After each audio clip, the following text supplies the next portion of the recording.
Hi, this is John Shigarian reporting for Green is Good at Global Green's 12th annual pre-Oscar party 20th anniversary special.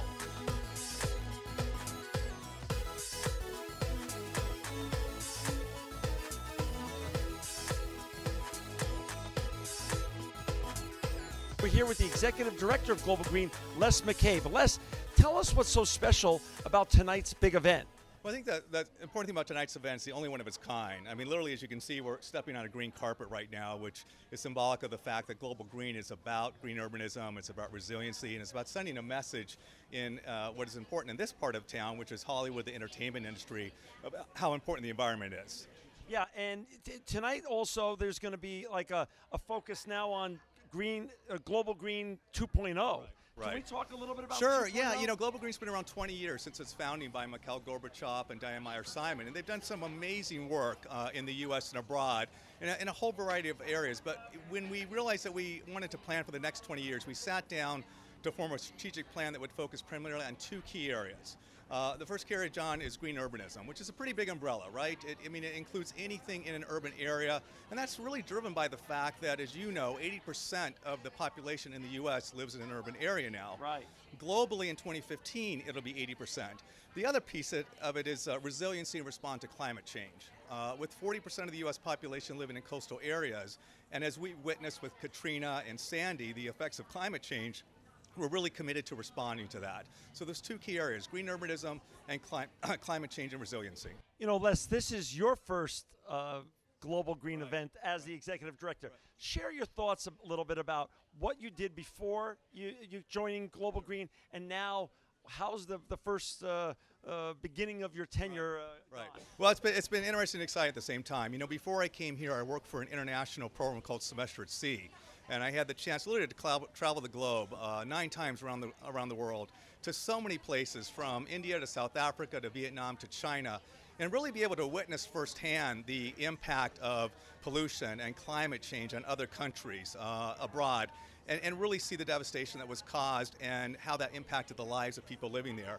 But after 25 years, I was ready to make a move, a career change. My family's from the West Coast, born and raised in California. I was living back east. I got a little bit tired of the snow.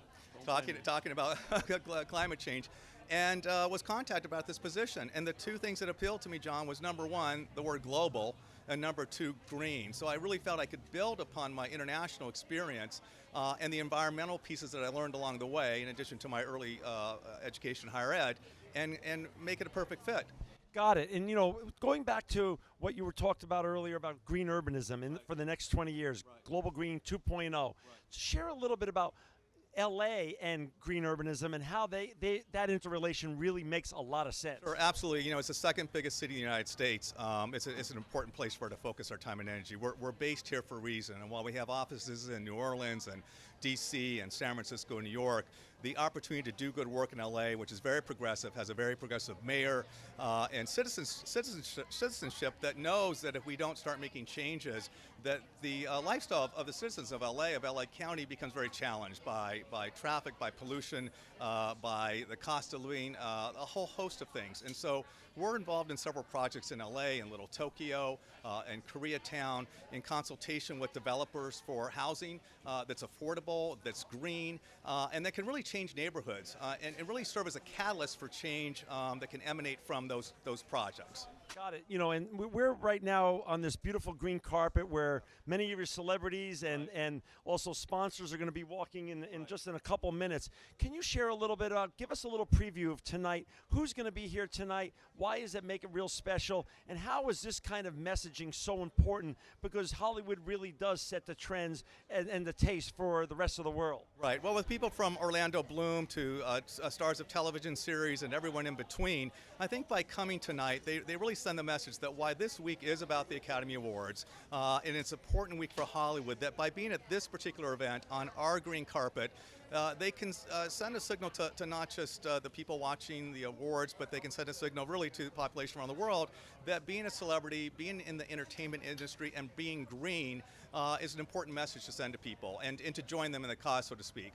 We have Common performing tonight, who, as you know, is an Academy Award nominee with John Legend. He's a Grammy nominee.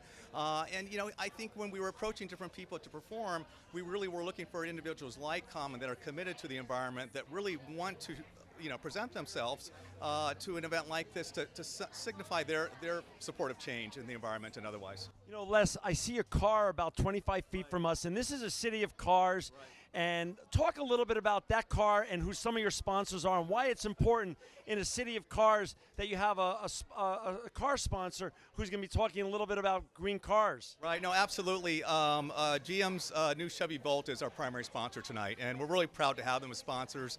They've been sponsors for prior years, and the Volt's a great vehicle. It's an all-electric car.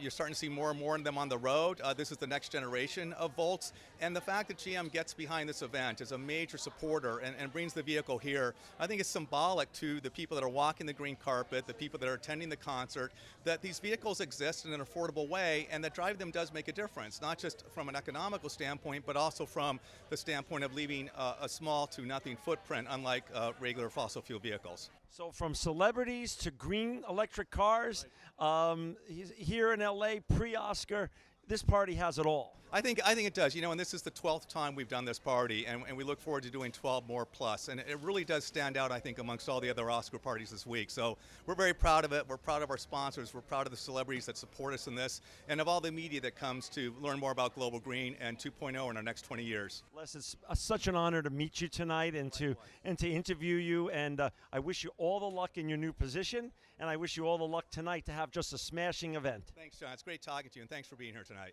Thank you. This is another edition of Green is Good Radio. We're here tonight with Les McCabe, pre-Oscar party, Global Green. Thanks for joining us. We are in the Volt layer, and the Volt is right behind us here. But before we get talking about the Volt, talk a little bit about Dave Barthmas. Talk a little bit about your history, Dave, how you got to this position, and your own interest and excitement around environmental and green topics. Well, it's really been a long, strange trip. I've been with GM for about 20 years. I've spent time in Atlanta and Chicago. And my job before coming to California was supporting the Chief Environmental Officer. Wow. So we learned a lot of things about doing things the right way, doing things the green way. We went to Sweden to get the World Water Prize during World Water Week. I went to the World Sustainability Summit in Johannesburg. So really learned a lot about what being green and doing the right thing from a sustainability standpoint really means. And last year I took the plunge into solar. My wife owns a Volt, and what we do is we power that baby up with the sun, and we do everything that we can to be as independent as possible. And you are based here in California. I am. And one of my first assignments in California was to help explain why we ended production and marketing of the EV1 when they first moved me out here. So that was a tough job. So nobody is happier about having this 2016 Volt here behind me than I am today. Los Angeles, the city of angels, is known to be also a city of cars. So let's talk a little bit about why it's so important for you to be involved with Global Green and messaging this beautiful Volt, 2016 Volt, at this unbelievable event with all these celebrities and other people here tonight. Well, when you think about the environment, when you think about green, when you think about excitement in Los Angeles, it's Academy Awards, it's Global Green, it's sustainability, and it's electric cars. So combining all of those things together in one place is the perfect place for us to be. Started here 6 years ago with the prototype Chevrolet Volt. And every year we've had some different sort of plug-in story. We had our Cadillac ELR here last year. Brought the Spark EV out before that. So here we are with number 4 in our plug-in lineup for Chevrolet and Cadillac, the 2016 Chevy Volt. It's the perfect place for us to be, because if we want to really make it in the automotive industry, California is the place to do it. Nation's largest car market, it's a trendsetter. What happens here usually travels east, so if you can't get it right in California, it probably isn't going to work. So that's really the lesson that we have learned going all the way back to the mid-90s with the EV1, and the importance of having a car that is great looking, performs well, and is very efficient, and that's what the Volt's all about. This is just a beautiful car. Can you share with our viewers and listeners around the world all the great particulars on why this electric car is a car that everyone could enjoy driving in. Well, I think you start off by driving electrically. There is nothing about, I mean, there isn't anything better than driving an electric car because of the instant torque. You step on that accelerator, instant torque, you throw your head back, and you are gone. People don't realize that about an electric car. They think it's got to be this little small golf cart, but nothing could be further from the truth. So what the Volt does is combine that great battery technology with a range extender. So if you have, say, a 50-mile daily commute, you could all be on battery and not have to visit a gas station. You can plug this into a household outlet in your garage, charge overnight, or if you have a 240-volt charger, you can charge even less than that. Now, this completely doesn't have any range anxiety with it, so you don't have to worry about going from point A to point B, running out of juice, because that range extender kicks in when the battery runs out, runs a flywheel, creates more electricity, and you go for hundreds of miles. So no range anxiety. That was the problem years ago with the beginning of electric cars, but this has now overcome that. It really has. I mean, when I drove my EV1, I would go maybe 40, maybe 50 miles because I didn't want to get stranded. But this has that backup generator, basically creates electricity on board. Yeah, it uses gasoline, but it uses it to create electricity. Our personal vehicle has we go 10,000 miles a year on our Volt. My wife's had it for a year and a half.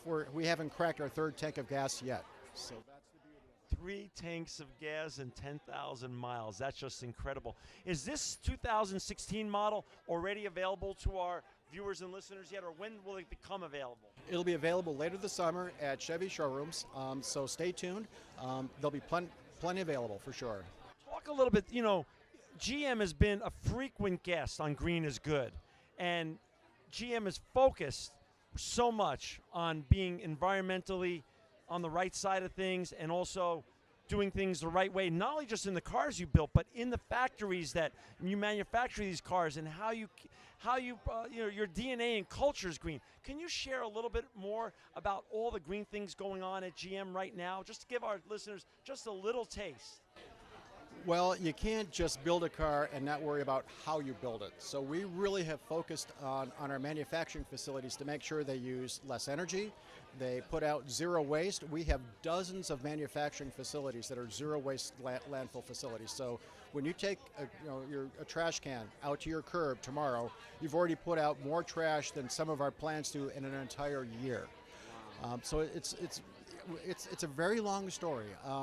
Going all the way back to the 60s, because it makes good business sense. If you reduce energy use, if you reduce waste, I mean that's more money into your bottom line. So being green is not just about being a good corporate citizen. It really helps the bottom line from a profitability standpoint. And in today's competitive world, you have to watch every dollar, every dime. And saving on those energy costs is very, very important for us. So, Dave, the fallacy that used to exist 7-8 years ago, that being green was more expensive than not, you're really saying at GM, you guys have made it not only part of your culture and your DNA, but you've proven again that being green can actually save money and make the company more money. That's exactly right. We wouldn't be doing these things if it didn't help our bottom line. We went through a reorganization a couple of years ago. Can't afford to do that again. And it's just common sense. If you are using less energy to produce a product, you're going to make more profit on that product. So that's the bottom line for us. It combines, being a good corporate citizen with also improving the bottom line. Tell me a little bit about tonight. Tonight's 20th anniversary of Global Green, 12th pre-Oscar party. You've got this gorgeous car that's coming out, this Volt that's coming out, in 2016 Volt that's coming out at the end of the summer. Why tonight are you the lead sponsor, and is this so important, your involvement and your ongoing involvement, as you said earlier, with Global Green, and what does this mean for the future of GM? Well, Global Green really sets the standard within Hollywood when it comes to thinking about environmental issues.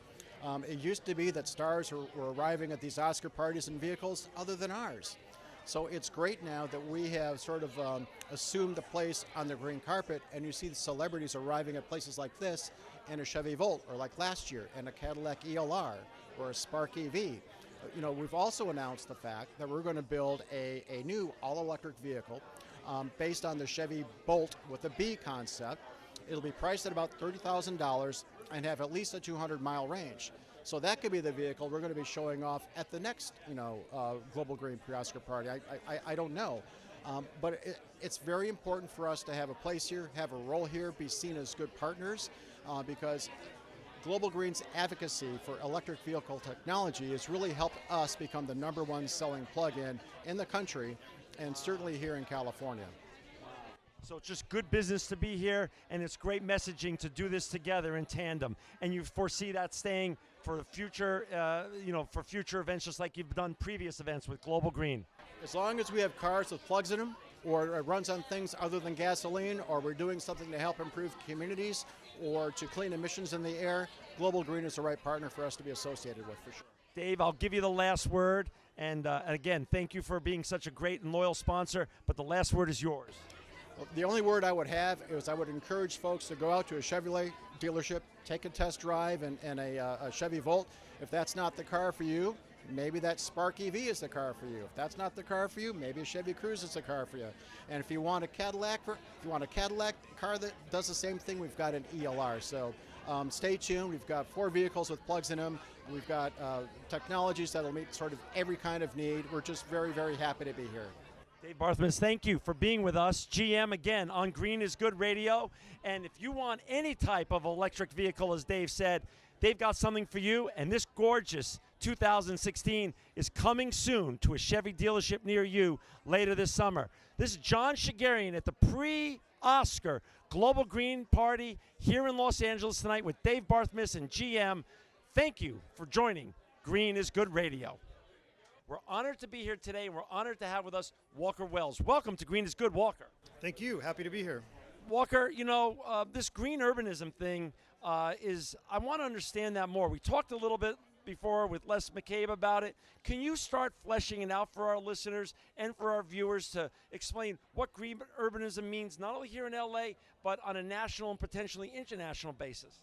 Yeah, sure. So the idea is that we can take the beneficial qualities of the environment and environmentalism, the green part, and we can connect it to all of the great things about cities, the dynamism, the diversity, the creativity that happens in cities, and connect them.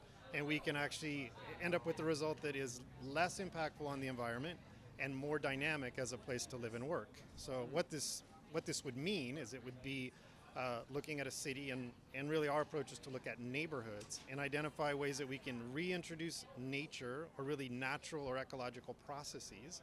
And in the process, we can connect or reconnect people to nature and actually heighten or augment the human experience in cities and make our cities, again, more beautiful, but also more dynamic by bringing in this natural ecological component. Walker, talk a little bit about your background leading up to this position. How did you become an expert in this, and why is this such an important topic now versus other environmental topics that are ongoing right now? Right.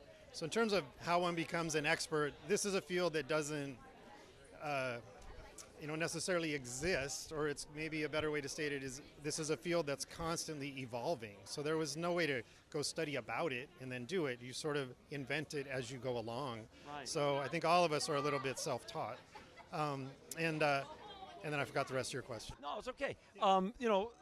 Since it's such a new topic, talk a little bit about why it's so important, though, in terms of you're here in LA with Global Green's headquarters, and how this can be then the messaging center for green urbanism, not only across America, but even potentially globally speaking. Right.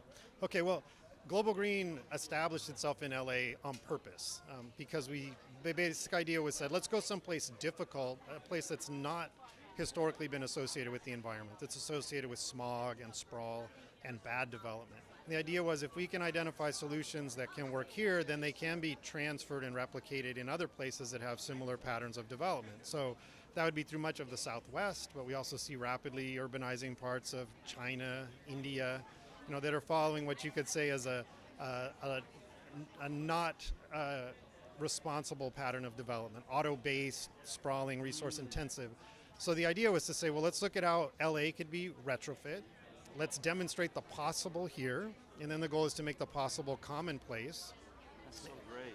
And so then you can say, here's a solution that actually is economically vital, environmentally responsible, socially engaging, and then if it can actually be demonstrated to work here, then again it could be moved to other parts of the the country and the world.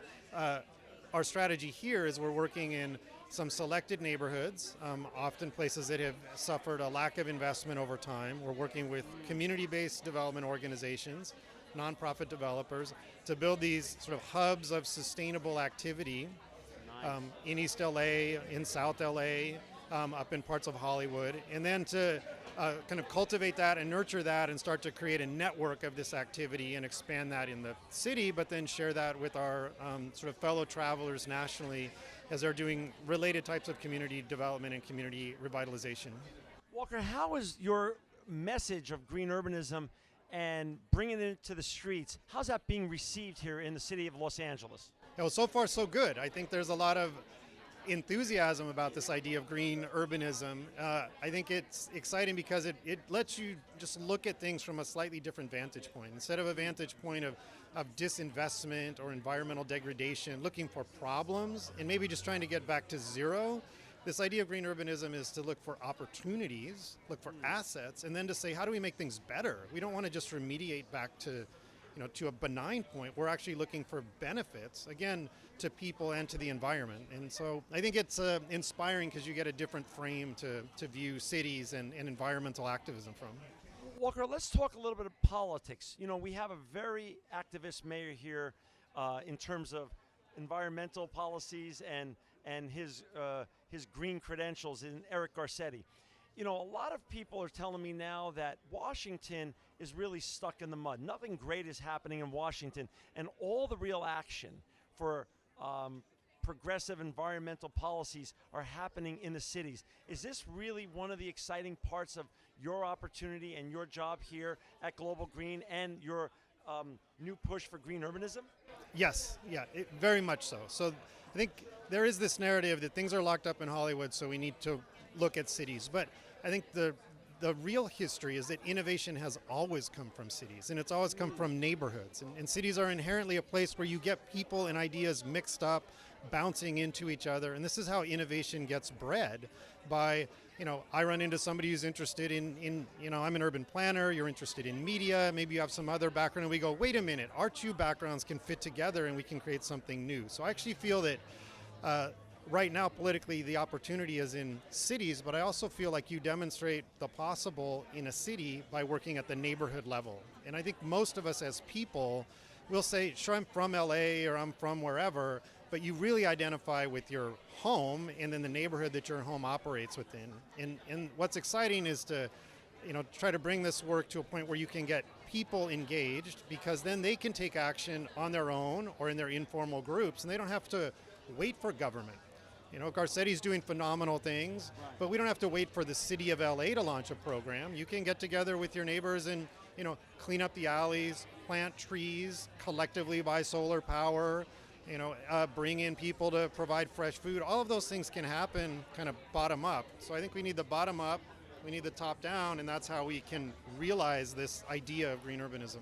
I love what you're saying about bottom up, but we have listeners and viewers around the world on Green is Good. And so, Walker, talk a little bit about that activism. How do we activate our listeners and viewers around the world if they want to participate and they love what you're talking about and it resonates with them? How can our listeners and viewers get involved?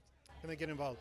To be honest, I think probably the best way is to go out and share your ideas with your neighbors. And it sounds old-fashioned and folksy, but I'm not the person to say go to social media and throw it out there into the social media landscape. I'd say that you learn a few things in life, and one of the hardest things is to just know when to ask for help or know when to share an idea. And I think almost all of us have phenomenal ideas about how the place we live could be better, and we think about these things all the time. We go home and talk to our kids or our spouses and say, I don't know why they don't do this. I don't know why there isn't a stop sign on that street, or why that lot isn't cleaned up, or how come nobody puts this kind of land use in here. And often the question is like, well, what are you waiting for? Got it. And a lot of us have some sort of social group that we're connected to. Our kids' soccer league, a church, some other affinity group, where often people would be happy to go out and do something together on a Saturday morning.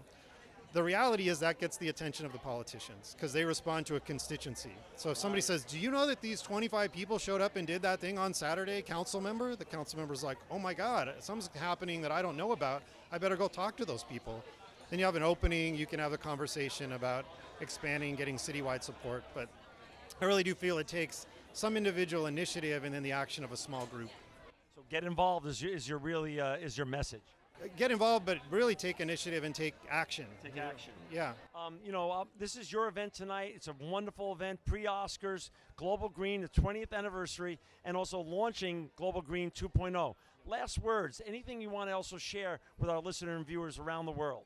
Well, I just say that we at Global Green are excited about this event, but excited about Global Green 2.0. And we have 20 years under our belts of figuring out how to engage in the environment in this point in the history of environmentalism. And we've also had 20 years of track record of doing projects, successfully testing things out. And I truly feel that we're in this moment when we can synthesize all that and become much more effective and give a lot greater, I think, guidance and direction and inspiration across this whole spectrum, from the people in Washington, internationally even, down to the individual on the street. And I think we can be much more pointed to say, here's a good way to expend your energy and your effort and your enthusiasm to bring together this idea of environment and city and green urbanism as we go forward. Well, we thank you for your time tonight. We wish you a great event, and we wish you continued success for Global Green 2.0 and everything you're doing at Green Urbanism and as the Vice President of Programs at Global Green. Okay, thank you so much. Hey, nice to meet you. Nice to meet you, John. So Veep is coming back April 12th. April 12th, you're on it. What are you guys doing at Veep to be green? Is there any greenness going on there? Because I know Julia is also very green. Very green. I think we just live modest lives. I don't know that there's any revolutionary improvement we've made to the production process, but we try. So tell us a little bit about the Matt Walsh household. What's green going on in the Matt Walsh household? Big stuff happening. We're designing a solar system, not a solar system like the planets, but a solar energy system for my roof, which, knock on wood, will be installed this year. So I'm making the big jump to solar. We tore out all the grass in the backyard. The city pays you to do it. We got like $3 grand from the city of LA. As long as you take your sprinklers out and you put in rocks and indigenous plants. So we did that. And I got a good hybrid now that I'm very happy with, that delivers on the mileage. What's the hybrid that you're driving? It's like a small Lexus RX-3. It's not the nice Lexus. It's about the size of a Prius. So where do our fellow Los Angelinos learn about tearing out their backyard and getting the city or area to subsidize it? How do you find out? Go to the LADWP website and just type in lawn replacement, and you'll probably get to it. Greenest pet peeve for you. What do you really abhor seeing? Half drinking beer cups at a party. Put your name on a beer cup and just use that same cup. You have children? I have children. And they are on fire for the green revolution? No. They have no idea that the planet is slowly dying. That's what innocence is for. Preserving their innocence and their faith in humanity until the heavier, realistic things. But we are green. We get into nature. I think the best thing you can do for what we do for kids is we take them into nature, like oceans, hiking, beautiful forests, national parks. I think that's a great way to teach kids about being green. But you're also leading by example, having the hybrid and tearing out the backyard and all that other kind of stuff. Hopefully, yeah, hopefully. Hey, for our listeners and viewers around the world, final words on why you're here tonight and why Global Green is doing great things and why you want to be associated with Global Green. Me personally, I'm involved with the Global Green organization because being concerned about the environment is a no-brainer. It's not a political issue. It's not nuanced. It's very simple. Like, we have to preserve this planet. And so it's a no-win issue. And I also like it because you can do things to your own domicile. You can do things in your own life. It's not like you have to wait for congressmen to pass legislation. I mean, obviously, those are the big ones that you want. But for the small man like myself, you can do little things that are in the right way. Matt Walsh, he's green, he's good, and he's on Veep, which is coming back on April 12th. Thanks so much for being with us today. Thank you, John. John Shigerian, Green is Good. Welcome to this big event tonight. Why are you here tonight? Why are you co-hosting it? And why are you excited to just be part of this wonderful event? Thanks, Josh. Well, I've worked with Les McCabe before, who's the CEO and I've worked with Les McCabe before, who's the CEO of Global Green right now, and I just I love what he stands for right now, and I love like the vision that they have with Global Green. I'm here to add humor. I'm here to lighten the mood a little bit. I'm also here to learn. Like, I'm not the most environmentally conscious person in the world right now, so I'm really hoping that Global Green can like help infuse some new ideas into me. We have viewers and listeners around the world. Talk a little bit about what you're doing in your own life and what you want to do in your own life to be greener. One thing that I do personally to become greener is I get out and actually enjoy Mother Nature. I recently went and hiked Mount Kilimanjaro. I spent a lot of time hiking here in Los Angeles. There's no better way to learn about the environment that you're caring for than to actually get out and experience it, get it under your feet or in between your hands. And that alone has given me a whole new perspective of like, oh, this is what I'm actually taking care of. Instead of just staying away from those things and just kind of being like, oh, I'm staying green. Theo, do you feel it's part of your responsibility as a celebrity to message these important messages around the world in terms of being greener so we can have a planet that actually lasts?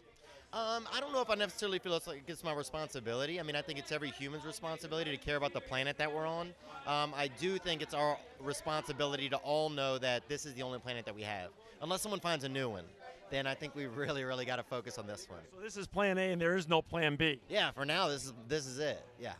Got it. Hey, is Hollywood becoming greener in your eyes in terms of their production sets and how they carry on behind the scenes to produce these great shows that you're on and other shows? I would say that Hollywood is becoming greener from what I've noticed on Deal With It with Howie Mandel. We certainly use a lot of recycling, and we try to stay cognizant of those types of things.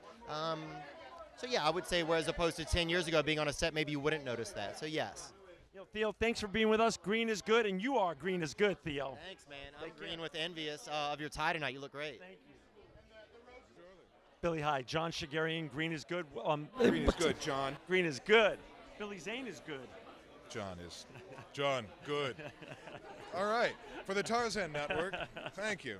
Global Green. Why Billy Zane? Why Global Green? Why are you connected with this What's great? the problem? You don't want me here, John? No, we want Why you was here. it- We want you. Why Yeah? you? Why we want Why our are you listen. here? We want our listeners and viewers to learn about you and why you're promoting green and great environmental practices. Well, I'm sure your viewers and listeners will probably think about how it affects their lives. So I'll speak from a personal standpoint. I have 2 daughters. One is 4, one is 1. I'd like it to be, a nice place to live. The planet should provide You'd like the planet to be here by the time they grow up. places, and it would be a shame to have them have to adjust to too severe of a lifestyle change, or be sequestered to areas that were, I guess, promoted. Forget about just simply a healthy lifestyle, but simply a livable lifestyle. So on a personal level, but it is I'm a humanist. I like to think of myself as a socially responsible, global-minded individual. So I think as a movement, I like it as a unifier. I think it's a rallying point for that is, colorblind and holds no particular more pedestrian prejudice. It's something that everyone can rally together upon. Do you know what I mean? So During your it's a great central theme. During your amazing acting career, have you seen Hollywood get greener and greener during the years that you've been acting and doing all these amazing movies? Absolutely. I think in execution upon the film sets themselves, they've become incredibly responsible, and more sustainable productions are being exercised. So it's nice to see the people walk the walk as well as talk the talk. As a point of communication, Hollywood as an institution, they've been leaders of many social change, and it's I think a big contribution to the green movement. I mean, dates as far back as a direct action 1-800 number on the tail credits of Free Willy did more to raise money for Greenpeace than years of street teams handing out pamphlets. So in there lies evidence of the impact of cinema upon pertinent and relevant issues. So. What tip can you give our viewers around the world how to be greener and how to live a more responsible, environmentally responsible life? Go to www.globalgreen.com, and I'm sure there's a bevy of lists of really practical, actionable gestures and moves and things you can apply personally in your home or your school and workspace. What's your favorite 2 or 3 things you do in the Zane household to be greener? We recycle. We ride bicycles whenever we can. We eat all our food. We don't. We use clean green products. Non-toxic cleaning products are very big in the household. I'm a big fan of what's the brand? No, not Seventh Generation. Crikeys. It's escapes me right now. One of the greenest. I'll get back to you on it. Don't worry I'm about blanking. that. But You green use products. Anything Got that it. won't spit toxicity back into the ground. How about this is a city of cars, green transportation besides bikes? You use are you excited about buying a green car one day? This Chevy Volt right Certainly, here? that Volt is really sweet. I rather like the green one. Hey, listen, green is good. Billy Zane is good. Thank you so much, Billy. Thank you, my friend. Daphne, hi.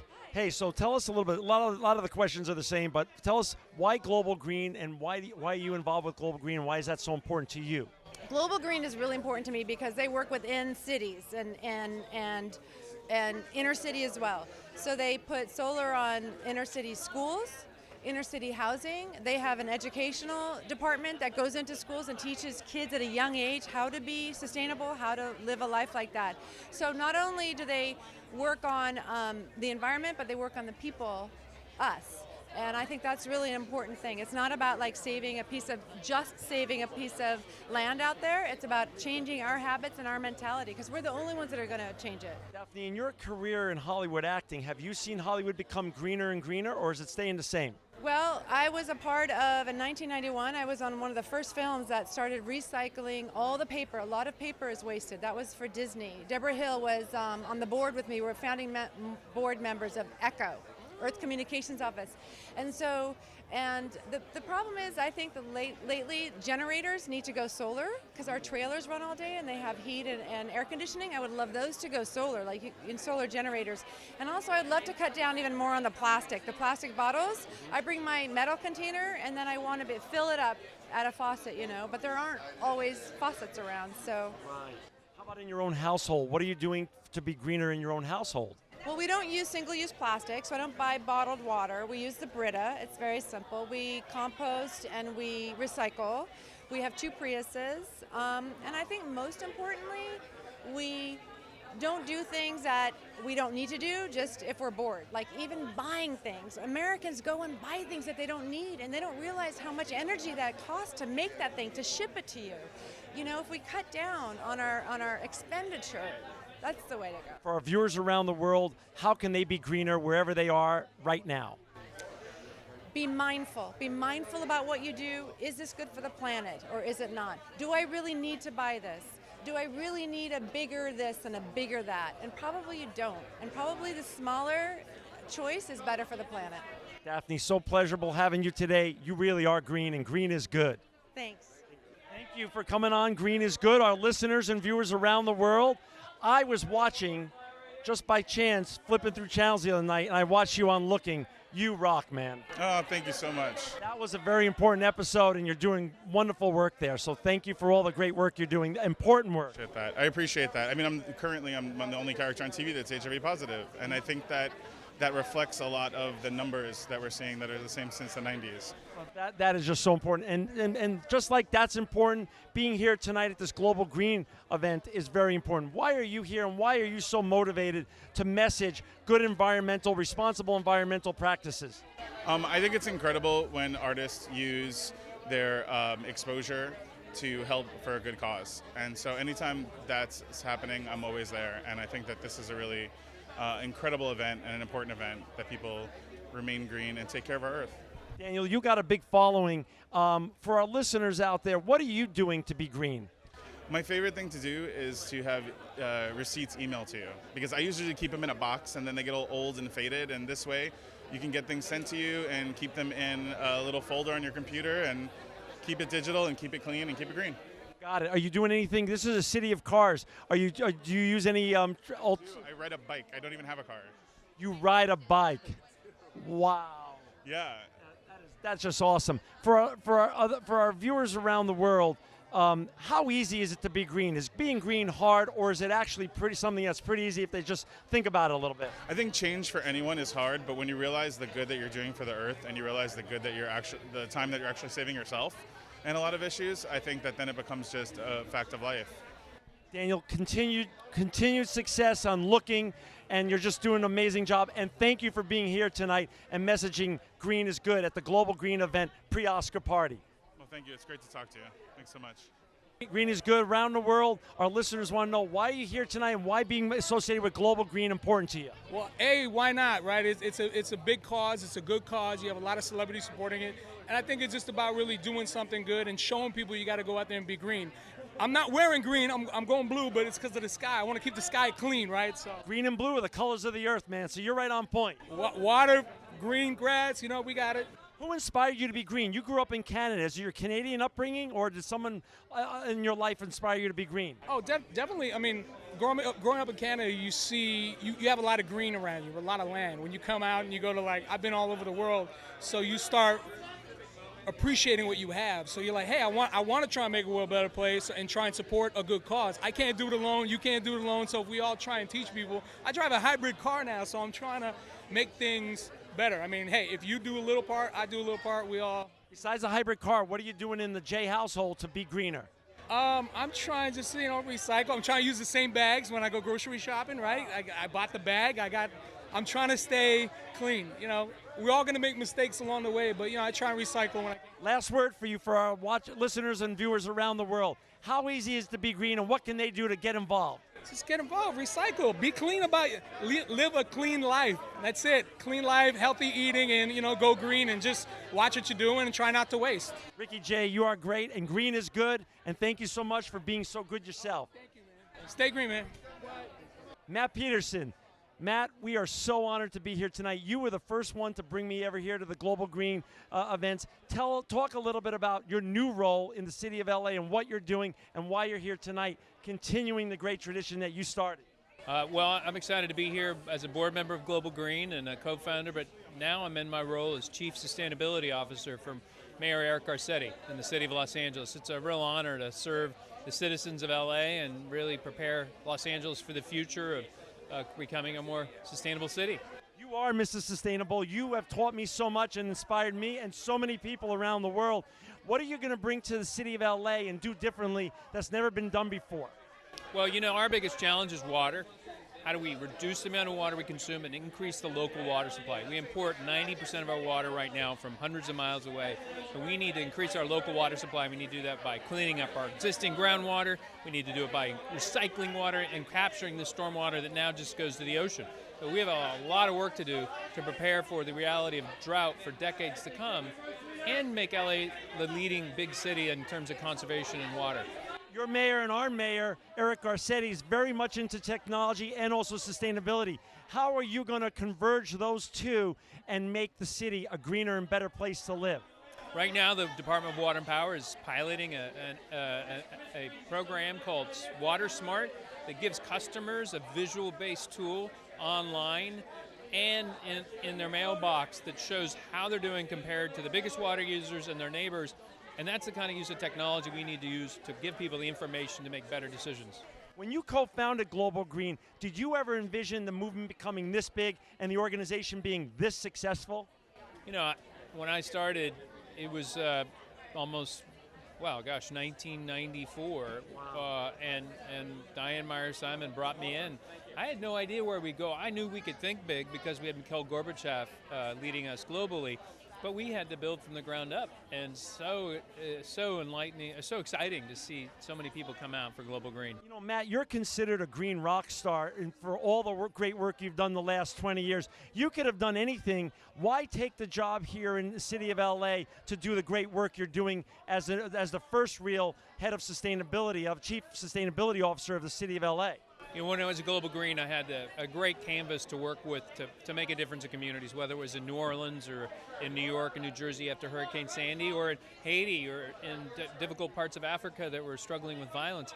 How do we bring the solutions here, right here in Los Angeles, in our backyard, in the second biggest city in America that is seen as the epitome of sprawl? How do we really create the most sustainable, most livable big city in America? And that's the challenge I took on when Mayor Garcetti asked me to take this role. If you want our viewers and listeners around the world to be left with just one thing, I'll give you the last word, Matt, because you deserve it. What do you want them to understand and know about the green revolution that's underway? Well, I think it's live green, vote green, and drive green. You are a superstar. Move green. Maybe move green's better than drive green. You were my inspiration in 2005. You're still my inspiration. Thank you, Matt Peterson, for all the great work you do for Global Green and as the Chief Sustainability Officer of the great city of Los Angeles. Thank you. My name is Dominica Juillet. I'm an actress. I met the new CEO of Global Green at a climate summit with the UN, and I have an organization called Provoke that I started to bring beauty together for a cause. So we do photo shoots and we make short films which end with an environmental message. Got it. And so what's your next project with Provoke? What are you working on right now? Well, Avatar was a great model for everyone because making something commercial speaks to people that might not otherwise be green. When someone goes to see a documentary like Racing Extinction, which by the way, go see it, they're already usually converted to the global way of thinking. If you make something like Avatar, people who are gaming inspired or people who like action will come and then they'll have a transformative experience of deciding to think green. So the next thing I'm working on is a feature film, which is an action girl version of Taken, and it has an environmental twist at the end. What do you do in your own household to be green? Oh gosh, I'm Canadian. I recycle like a bandit. I walk whenever I can, and one of the new CEO of Greenpeace's mantras is go vegetarian until dinner. And that's a really big deal because if it doesn't mean that you have to make a hard cut, but just making that little decision can, within a year, I believe it would be 40% of methane emissions would be reduced in America if people did that. For our viewers around the world that want to learn more about what you're doing and Provoke, how do they find you? www.provoketheworld.com. I'll give you the last word. Tell our listeners and viewers around the world how to be greener wherever they're at. Well, being a vegetarian till dinner, and by the way, anytime you wear anything and you're on the carpet and you have a captive audience, choose clean diamonds, first of all, so you don't have to sacrifice glamour to be green, and choose designers that support local. Lorena Sarbu is a local designer and gets all her stuff made here. You can still look glamorous. Thank you so much. You're very glamorous and you're very green. Thank you so much. Great to meet you. Thanks for interviewing me. Ashley, this is Green is Good, and we're seen around the world, so we named the show after you. I mean, that's amazing. Thank you so much. That's why I was like, this Global Green is named after me, right? They just spelled it incorrectly. Spelling doesn't matter. We know what the meaning is. Yes. Talk a little bit about how Ashley Green is greener in her own household. I definitely started using energy efficient light bulbs. Really simple. Change that makes a big impact. And then I'm trying, it's tough sometimes, but to eat fully sustainable meals because, again, huge impact on our environment. And then recycling, which is a very easy one. Why Global Green for Ashley Green? Why is this event so important for you to come and help message this important message? I happen to know a lot of the people involved, and so just hearing them speak about it on, the off chance on a weekend really kind of piques my interest. And a lot of things they spoke about I just wasn't aware of, and once I did become aware, it became something that was very important to me. I think, the fact that they're kind of going into urban areas in particular and making them green and creating kind of zero emissions, zero waste housing, and also making a better home for someone else at the same time is a really nice and amazing thing that they're doing. I love the message that they have. Ashley Green, you're great, and green is good. Thank you so much. Thank you so much. Nice to meet you. Fran, tell us why you're here and why this event's so important to you. Well, my organization, Cancer Schmanza, has a big program called Detox Your Home, which is right on point with the mission statement of Global Green. And we as Americans and then global citizens have to start realizing that ourselves, our community, our planet are one big interdependent organism, and we really have to start respecting that, or we're going to hurt ourselves, hurt the planet, and at the end of the day, we're not serving ourselves well because there's so much illness and disease, and that's because of the foods we're eating, and the personal care items that we're using and the things that we're cleaning our house with and the environmental influence. What kind of items can we clean our house with to make our houses cleaner to fall in line with Cancer Schmancer? Well, the simplest thing is get yourself some, alcohol and white vinegar and lemon juice and baking soda, and you can clean anything. But also, there are all kinds of eco-friendly green products that are available at all different stores, from Walmart and Target to, the best, to Whole Foods. And you can buy those as well. And it's all kinds of cleaning products for the house. And, this is what we should not be exposing ourselves on a daily basis from the minute we wake up to a cocktail of carcinogens and toxins that are actually, compromising our immune system and changing our hormones and creating a climate for disease. Fran, you're not only a cancer survivor, you're a cancer thriver. Talk a little bit about your diet and how our listeners and viewers around the world can make their diet better to fall in line with Cancer Schmancer. Well, organic. If you can find biodynamic, that takes organic in neon, because it really deals with the earth as well and the infrastructure in the earth and the worms and all of that. And then, if you're going to eat animal protein, then make sure it's pasture raised and organic and hormone free and GMO free. And because, we have to get closer to the earth, and we have to eat from local sustainable farmings. Fran, you're amazing, and thank you so much for spending some time with us tonight. Thank you. My pleasure. I'm proud and happy to be here. Go Green. Talk about why you're here tonight for this great event, the Global Green event. Well, about 3 years ago, I wore the winning design for the red carpet green dress competition for the Oscars, and that to me opened the world to eco design, and I think it's really, really important. All of this is just important. Global warming is a really real thing that's happening, and I think it's important that we draw awareness to it. Missy, what do you do in your household to be greener? I try to when I can. I try to shop more in thrift stores. Like tonight, Meredith and I both bought our dresses at a thrift store. No. So for this event, yeah, we did. Gosh, amazing. Yeah, thrift store jewelry. Vintage person. Yeah, That's amazing. locally made. Cool, right? So I think that the more I can, I try to make sure that I get stuff that's not, you don't have to go crazy. Everybody's going to shop at Target. You're going to get things that you need, but when you can, try to buy things from locally owned businesses, and I think that's just some of the most important things that we do. How about, this is a city of cars, how about your transportation? Are you doing anything to be greener in your transportation habits? I use my bike a lot when I can. It's hard in this city, and I'm in the market. I'm thinking about getting an electric car. I've been driving the same car for about 9 years. What's on your wish list for an electric car? Come on. Well, I love the Tesla. It's a little pricey, but what I like about the Volt is that it also has gas. It runs on gas, and probably has gas. Tell the truth, Missy. You just want to hit that insane button on the new Tesla.